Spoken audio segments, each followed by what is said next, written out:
Bonjour, je m'appelle Julia Erskine. Je suis psychologue indépendante, donc je travaille dans le domaine privé. Alors ma prestation va être beaucoup plus modeste parce que finalement, je travaille pas dans une équipe. J'ai pas des moyens de matériel, par exemple, aussi sympathique que j'ai vu pour le ESDM, pour le Lista Denver Model ou des choses comme ça. Pourquoi j'interviens des fois à domicile? C'est souvent un tout petit peu comme en attendant que l'enfant puisse entrer en institution, par exemple, ou bien dans des situations très difficiles où d'autres professionnels sentent que la famille a besoin d'aide. On peut tout de suite préciser que malheureusement, ce genre d'intervention, bien que je sois psychologue, ne sont pas reconnus chez nous par les assurances maladie, mais seulement par des assurances, par exemple, de fonctionnaires internationaux. Donc les parents, la plupart du temps, vont payer ce type d'intervention de leur poche. Je travaille depuis une douzaine d'années au domicile d'enfants avec un trouble autistique, des fois en jardin d'enfants, des fois dans des écoles. Et j'ai une pratique de type psychopédagogique qui s'approche de peut-être du Early Start Denver Model, où je vais intégrer des aspects liés aux approches développementales, c'est-à-dire où on se base sur les activités spontanées de l'enfant pour y greffer des éléments favorisant son développement, ce qui permet d'intégrer des enseignements au gré des événements quotidiens. Je vais aussi utiliser des aspects liés aux approches éducatives ou comportementales, comme ABA et Teach, qui proposent des protocoles d'enseignement structurés, des moyens de soutien visuel, ainsi que la prise en compte des antécédents et des conséquences d'un comportement pour modifier celui-là. Les principaux modes de transmission et d'échange avec les parents, quand je travaille dans les familles, sont la guidance parentale de type Marthéméo, qui est un système, je trouve, très sympathique, qui consiste à observer les différentes interactions des parents avec l'enfant et en fonction des objectifs de travail qu'on a choisis par rapport aux besoins de l'enfant, le professionnel va essayer de repérer toutes les actions qui sont positives en vue de réaliser cet objectif, de les mettre en évidence et de les encourager. Il va y avoir aussi l'action conjointe, c'est-à-dire faire avec l'autre, et la démonstration, faire devant l'autre. Et puis bien sûr, le domicile, c'est un lieu où on discute beaucoup. Dans un contexte tel que celui du domicile, le partenariat, évidemment, il est de mise et il peut être très important si les parents le désirent. Comme il a été dit ce matin, pas tout le monde n'a envie ou la possibilité de participer énormément à ce type de travail. Du reste, ce qui a été très difficile pour moi en préparant cette intervention, je me suis dit, oh, le partenariat, c'est facile. C'est pas vrai, parce que la question, c'était, est-ce que je parle d'intervention ou est-ce que je parle du partenariat? Puis bon, on peut pas parler de l'un sans l'autre. D'où la raison de cette petite introduction qui situe mon type de travail. Comme ça permet de mieux comprendre ce qui suit. Voilà. Donc, je vais vous parler de quelques éléments issus de la littérature, mais ça va être très bref. Il n'y a pas énormément de littérature sur le travail à domicile et c'est des recherches qui sont en général très inégales, donc c'est difficile de comparer les différents éléments des recherches. Ensuite, je vais vous parler de la collaboration entre parents professionnels. Puis, je vais parler du partenariat. Je fais un peu les bouches. C'est mieux comme ça? Ou vous ne s'entendez pas? Ça va? Je vais vous parler du travail du partenariat à domicile du point de vue issu de ma propre expérience. Théo avait demandé quelque chose d'assez concret, alors je vais partir dans le concret. Et s'il me reste du temps, je me disais, je vais parler de quelques éléments du bon partenariat, mais là, je crois que ça a déjà justement été fait par Monsieur Lee, alors je vais pouvoir sauter ça sans regret. Donc, pour ce qui est de l'autisme et de la vie de famille, je vais peut-être préciser une chose d'abord. Je me suis demandé, quand j'ai fini mon exposé, j'ai dit oulala, mais je donne un tableau vraiment assez terrible. Et finalement, en étant beaucoup dans les familles, en étant beaucoup à domicile, de mon point de vue, mais peut-être c'est pas le point de vue des familles, j'ai l'impression que la vie peut être très difficile. D'où le tableau peut-être un petit peu sombre que je vais tracer, mais j'aimerais bien que on ne retienne pas que ça, parce qu'en fait, je crois que les parents avec leurs enfants, je suis même sûre, il y a énormément de moments où ils ont du plaisir, ils ont beaucoup de plaisir avec leurs enfants. Donc ça, c'est un aspect que je ne vais pas tellement développer, parce que j'ai un petit peu envie, puis si jamais il y a des politiques dans la salle, j'ai un petit peu envie de montrer qu'est-ce que ça peut être, cette vie à la maison. Et puis c'est vrai que les personnes les mieux placées pour en parler, ça serait les parents, ça serait peut-être même pas moi. Donc la vie de famille, on peut considérer qu'elle est difficile avec un enfant autiste, elle est perturbée. Il y a des revues des difficultés de la vie de famille, mais je crois qu'avec une demi-journée, ça suffirait pas pour décrire toutes ces difficultés. Donc j'ai choisi simplement une parole de maman qui a été interrogée dans le cadre d'une étude dirigée par Evelyne Thomen sur les besoins d'accueil des jeunes adultes dans l'arc lémanique. Et cette parole de maman, je trouve qu'elle résume assez bien le vécu d'un certain nombre de familles. De nouveau, jamais de toutes.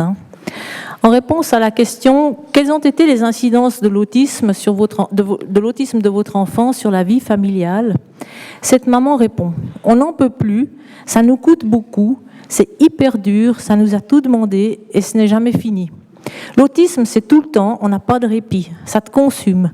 Il faut vraiment beaucoup d'amour pour se dire que je peux faire plus, qu'on continue à le faire. Pour son frère, c'était très dur et les parents sont tellement focalisés sur l'enfant à problème qu'on oublie celui qui va bien. Aujourd'hui, ils ont un rapport super, mais l'autisme prend beaucoup de place. » Au milieu de tout ça, il reste l'amour, toujours vu ça. Alors le stress, Lee Marcus en a parlé aussi, donc je peux passer assez vite sur cet aspect, mais il y a eu des recherches à ce niveau-là, dont une qui montre le stress dans une famille avec un enfant autiste peut être jusqu'à 4 fois plus élevé que dans les familles avec un enfant sans handicap. Et suivant le type d'handicap, ça peut être probablement un des types de handicap qui provoque le plus de stress dans les familles. Je ne vais pas alors lister toutes les causes de stress parce qu'elles ont déjà été énumérées, et puis j'ai bien aimé l'idée d'énumérer les causes de stress spécifiques à l'autisme, mais je crois que ce qu'on pourrait mentionner en plus, c'est le manque de temps et d'argent, qui est vraiment quelque chose qui peut consumer la famille. Il faut des temps de soins, il faut du temps pour la surveillance, il faut du temps pour l'accompagnement, il faut du temps pour les démarches administratives, il faut du temps pour trouver des informations, pour comprendre, pour trier. Et puis les frais de thérapie à côté, les frais d'éducation, les frais de loisirs, les frais de garde. Il y a un certain nombre de choses qui sont fournies par l'État, mais de loin pas tout ce qui est nécessaire. Donc une autre source de stress, c'est certainement l'appauvrissement de la vie sociale et puis les réactions négatives de la société. Quand on est professionnel, au début, on travaille dans des lieux fermés. Puis un jour, on sort avec l'enfant et tout à coup, on vit ce que le parent vit.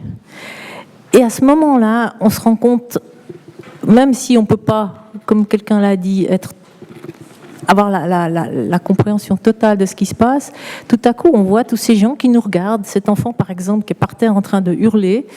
Puis on regarde ces gens qui doivent se dire qu'on est vraiment un bourreau d'enfant, grosso modo. Puis on ne sait plus où se mettre. On se sent très, très mal à l'aise. Puis tout à coup, on se dit, mais attends, ça, c'est quelque chose qui est vécu tous les jours, peut-être, par cette famille-là. Et le couple est mis à rude épreuve. Les taux de divorce sont plus élevés que dans la population générale. Il y a eu une recherche à ce sujet-là. Et puis, des chercheurs se sont intéressés aux effets du stress sur le bien-être psychique des parents. Et les deux éléments qui ont été relevés, bon, bien sûr, c'est quand on dit quelque chose a été relevé, c'est que c'était dans les questions. Hein. Ce qui n'était pas dans les questions n'a pas été relevé. C'est ce qui cause beaucoup de stress, c'est les troubles du comportement de l'enfant. Et puis le sentiment du parent d'être toujours sous pression, en particulier au niveau du temps. Et ça fragilise beaucoup. Maintenant, il est évident que tout le monde ne traverse pas les mêmes épreuves, ne les vit pas de la même manière. Tous les couples ne divorcent pas, tous les parents ne dépriment pas, et certains se trouvent même plus soudés qu'avant la naissance de leur enfant. On ne peut pas faire de généralité. J'ai préparé une petite vignette qui rencontre des difficultés que peuvent rencontrer les familles. Celle-ci concerne une situation familiale qu'il n'est pas rare de rencontrer en début d'accompagnement. Alors, Hervé, c'est un petit garçon qui a 3 ans et demi. Il vient de recevoir un diagnostic d'autisme. C'est un petit garçon verbal, très écolalique, dont le langage est peu fonctionnel. Il a un frère âgé de 6 ans. Le père travaille à plein temps, la maman ne travaille pas. Alors les parents sont épuisés parce que Hervé, il se réveille en moyenne 2 fois par nuit pour plus d'1 heure. Il se lève, il se promène dans l'appartement et si on veut le recoucher, il crie. Et les voisins se plaignent. Un parent doit donc se lever pour le surveiller. Tout est compliqué car parfois il refuse de se faire habiller ou bien il refuse d'aller au bain. Et il est très particulier en ce qui concerne la nourriture. Pendant la journée, il a fréquemment des crises de colère. Il hurle, il donne des coups de pied, souvent sans que personne ne comprenne ce qui les motive. Il se calme si on lui donne des bonbons. D'autres fois, il exige que telle personne s'asseye à telle place ou bien qu'elle quitte la pièce. Et le refus de l'adulte provoque immédiatement une crise de colère.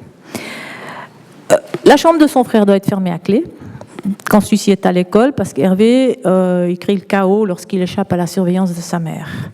Les chambres fermées à clé, il y en a beaucoup. Hein. C'est pas rare, je veux dire. Ces choses-là, c'est pas des choses anecdotiques. Au cours de la journée, Hervé ouvre et ferme tous les tiroirs et toutes les portes d'armoire accessibles. Plusieurs gonds sont tordus et les parents ils sont fatigués à la fois du rituel, des portes qui coincent et puis des réparations qu'il faut faire. Il y a passablement de tension dans le couple car les 2 parents n'ont pas la même tolérance ni la même attitude par rapport au comportement de leur fils. Les sorties avec Hervé se terminent en général par des crises. Alors les parents ont renoncé à aller dans les magasins avec lui, à voir leurs amis. Un des parents fait les courses le samedi matin pendant que l'autre garde Hervé. Et la vie sociale des parents est très réduite parce que personne ne peut garder Hervé le soir, vu ses comportements. Quelques amis viennent à la maison, mais alors ils doivent accepter l'apparition régulière d'Hervé qui ne veut pas aller se coucher, et puis de toutes les interactions difficiles qui s'en suivent entre Hervé et ses parents. Donc la vie, elle s'est organisée petit à petit autour d'Hervé, autour de ses crises de colère, autour du fait qu'on ne peut pas sortir avec lui, autour de ses exigences très particulières. Je connaissais un petit garçon, par exemple, il voulait à un moment donné que sa maman mette ses gants. Si elle ne mettait pas ses gants, c'était une crise terrible. Ben, la maman, elle mettait ses gants. C'était plus facile quand même de mettre les gants que de devoir faire face à une crise. La collaboration entre parents et professionnels. Chez nous, il n'y a pas énormément de choses. Donc, Hilary a parlé de la collaboration avec les parents dans le Early Start Denver Model où il y a des interventions, des visites à domicile et il y a un référent avec qui il peut discuter. Dans nos institutions, une fois toutes les 6 semaines à peu près, le parent peut rencontrer l'équipe thérapeutique. C'est toujours un petit peu problématique parce que la situation en institution, elle est très différente en général de la situation à la maison. À l'étranger, il y a des programmes destinés spécifiquement aux parents d'enfants autistes, comme on a pu en entendre parler, dont certains sont subventionnés par l'État. Il s'agit le plus souvent de programmes destinés aux familles dont l'enfant est nouvellement diagnostiqué, mais on a vu qu'il y a des programmes destinés aux parents d'enfants adultes. Hein.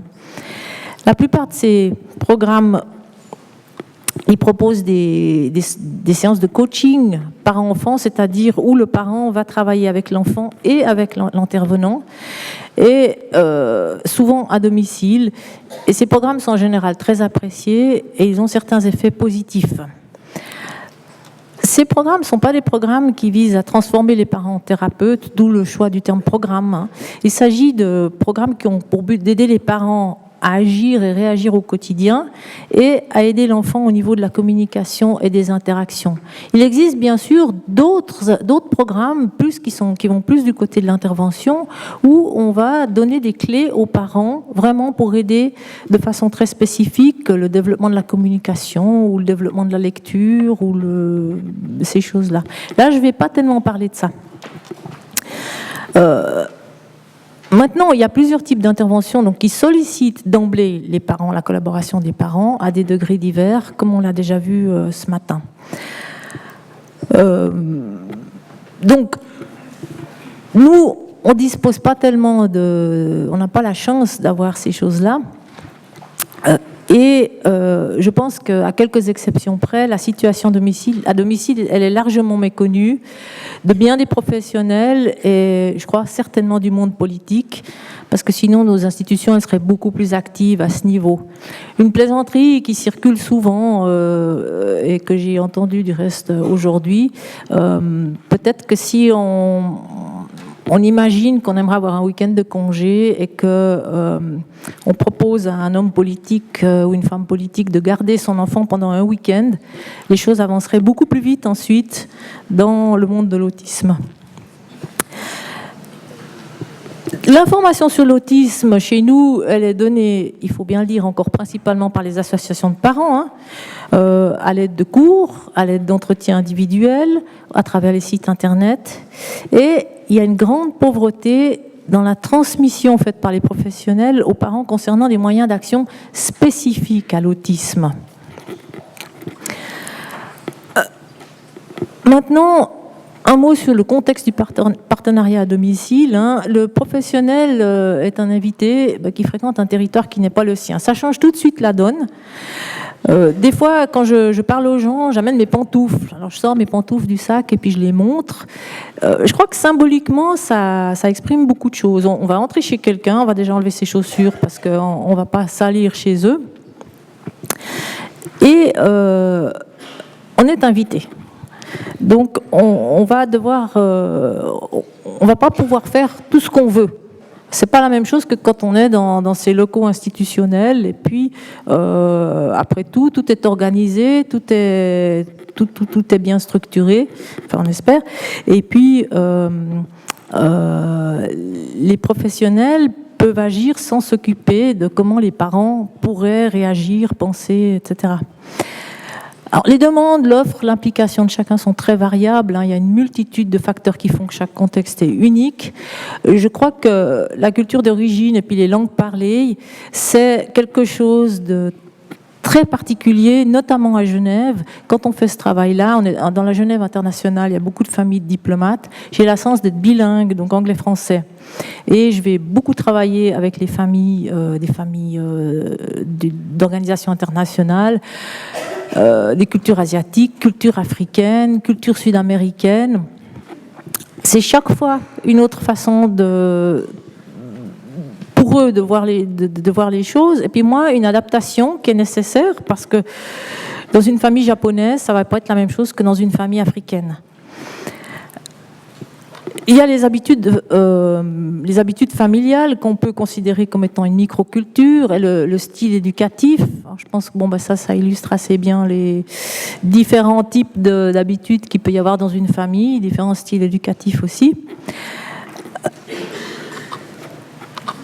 La personne qui travaille à domicile, dans son contexte, les personnes qui sont présentes, ça change, ça peut changer. Une fois c'est le papa, une fois c'est la maman, ça peut être la grand-mère, ça peut être la nounou, la jeune fille au père, il y a la fratrie, il va falloir composer avec tout ça.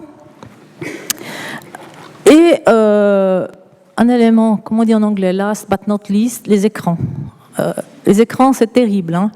Donc, télévision, iPad, jeux vidéo, ordinateur, c'est des éléments à part entière avec lesquels il faut composer. Bon, je ne vous apprends rien en disant que les enfants avec autisme sont souvent très attirés par les écrans et très experts dans leur manipulation.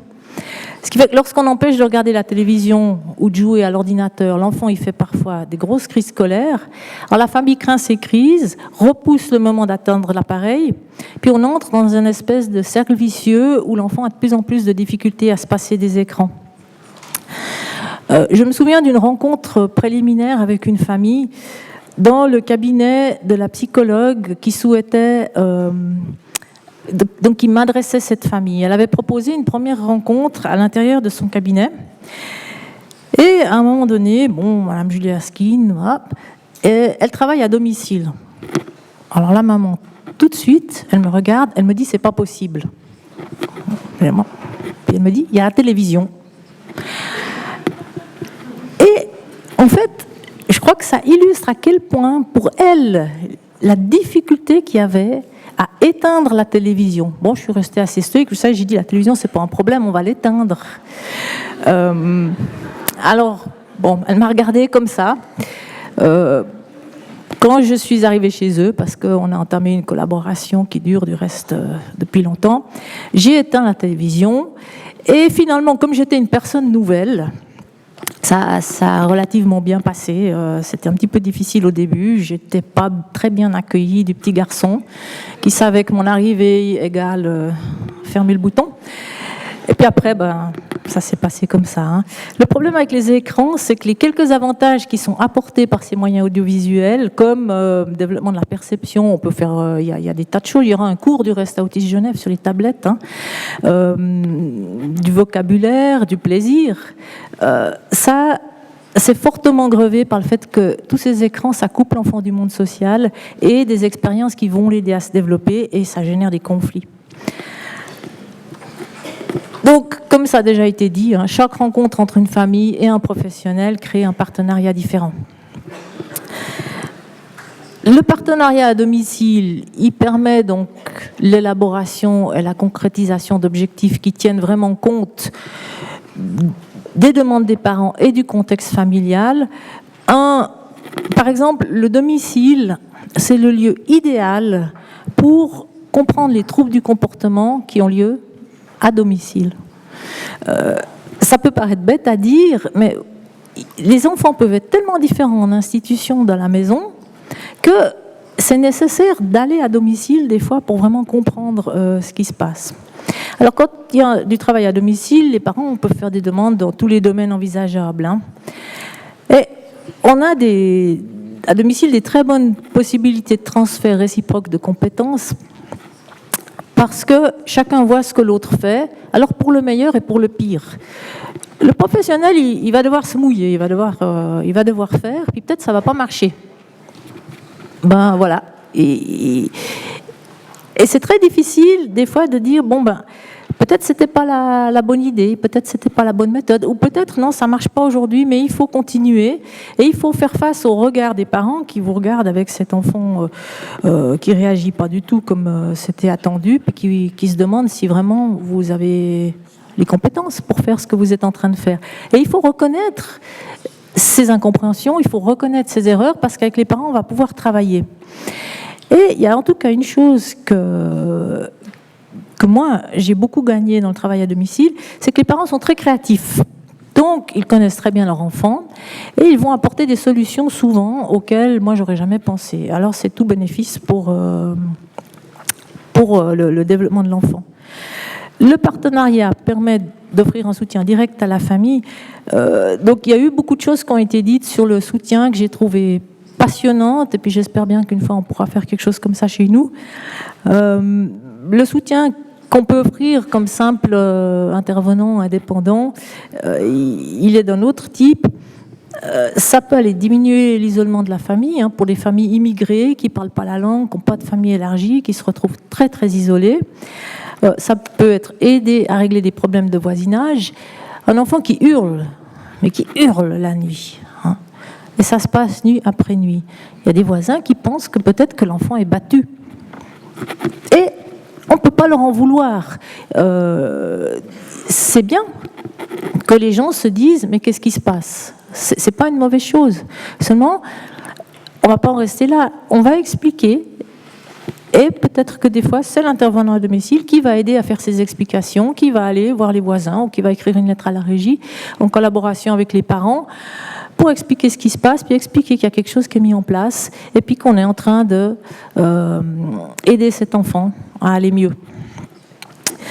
Ça peut aller jusqu'au déménagement. J'ai connu des familles qui ont dû déménager à cause de ces problèmes-là, et je trouve que c'est dramatique.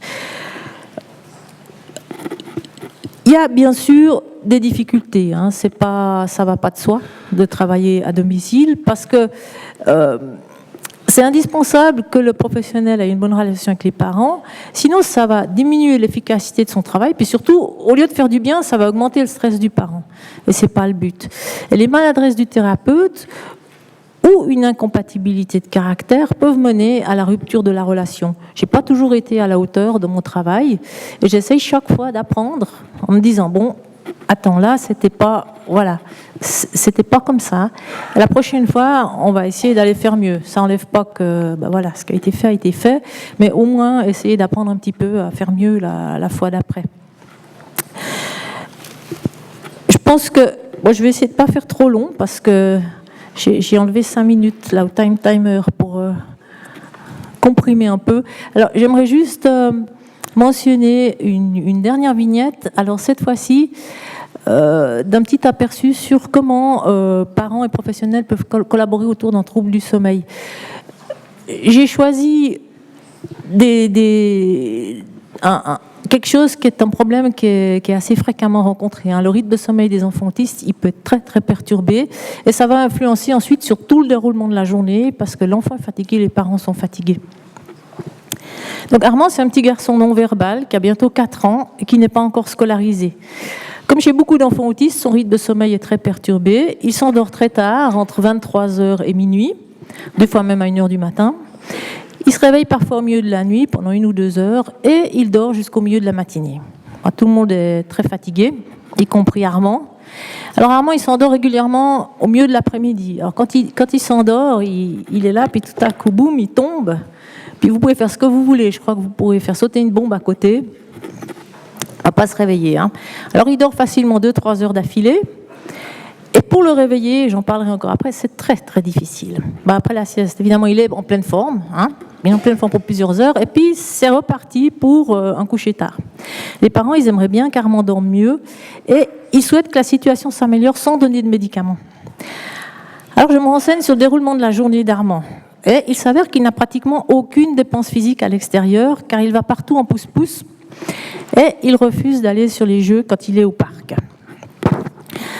Alors je fais l'hypothèse que si Armand se dépensait plus physiquement, il s'endormirait mieux. Je propose de travailler en parallèle sur 2 objectifs, diminuer progressivement l'usage du pouce-pouce et enseigner à Armand comment grimper sur les jeux du parc. Bon, alors diminuer l'usage du pouce-pouce, on peut se dire c'est simple, écoutez, quand vous allez à la Migros, vous ne prenez pas le pouce-pouce. Voilà. En fait, c'est pas si simple. Les parents m'informent qu'Armand refuse de marcher, et c'est pour ça qu'ils emploient toujours le pouce-pouce. C'est quelque chose qui est assez fréquent. Bon, alors, moi j'ai l'occasion de sortir, j'ai l'occasion de voir, j'ai l'occasion de discuter. Puis de ce que je vois, je pense que le refus de marcher, c'est plutôt lié à un problème de comportement, parce qu'il est habitué à ce qu'on le porte dès qu'il ne veut plus marcher. Et si ses parents ne le portent pas, il s'agrippe à leurs jambes ou il s'assied par terre, puis il crie, puis il peut mettre beaucoup d'énergie et de persévérance. Et c'est une situation qui est vraiment très gênante vis-à-vis des gens de la rue. Quand vous êtes sur un trottoir avec un enfant assis par terre en train d'hurler, tout le monde vous regarde en se demandant ce que vous êtes en train de faire.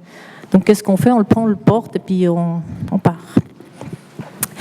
Alors je sors régulièrement avec Armand et ses parents dans le but de leur montrer comment ils peuvent encourager leur fils à marcher. Et je leur suggère d'appliquer ces mêmes stratégies lorsqu'ils sont seuls et qu'ils ont du temps. Et dans les moments où ils sont pressés, je leur conseille tout de suite de porter ou de mettre leur fils dans le pouce-pouce. Parce que travailler sur des changements de comportement, on le fait que quand on a du temps. Et puis de la patience, parce que adopter de nouveaux comportements, c'est pas toujours facile, ni pour l'enfant, ni pour les parents, et ça génère du stress. Donc c'est quelque chose qui est... c'est pas juste on dit, on fait. Et puis le stress, même moi je peux le vivre, parce que l'enfant qui crie, par exemple, pour moi aussi c'est stressant, c'est pas quelque chose que je recherche. Concernant le parc, mon hypothèse, c'est qu'Armand, comme bien des enfants autistes, il ne recherche pas la nouveauté. Et comme il est peu habitué à grimper, il a peur dès qu'on le pose sur les jeux. Alors je montre aux parents comment on peut aider Armand à apprivoiser les jeux par toutes petites étapes. Les parents, ils apprécient ces sorties communes, ils ajustent leur soutien physique en fonction des compétences de leur fils et ils le guident de façon vraiment très appropriée. Puis, après ça, c'est mes vacances, donc je pars pendant 15 jours. Et puis, lorsque je reviens 15 jours plus tard, le papa, il me dit, il faut que je vous montre quelque chose. Puis il sort son téléphone de la poche, puis il me montre. Il était vraiment content. Et c'est son fils qui grimpe au toboggan. Et alors, c'était magnifique parce qu'en 15 jours, ils avaient petit à petit aidé leur enfant qui, au bout de 15 jours, grimpait sur les jeux, montait, descendait au toboggan et tout ça avec plaisir. Et eux, ils étaient très très fiers de leur fils.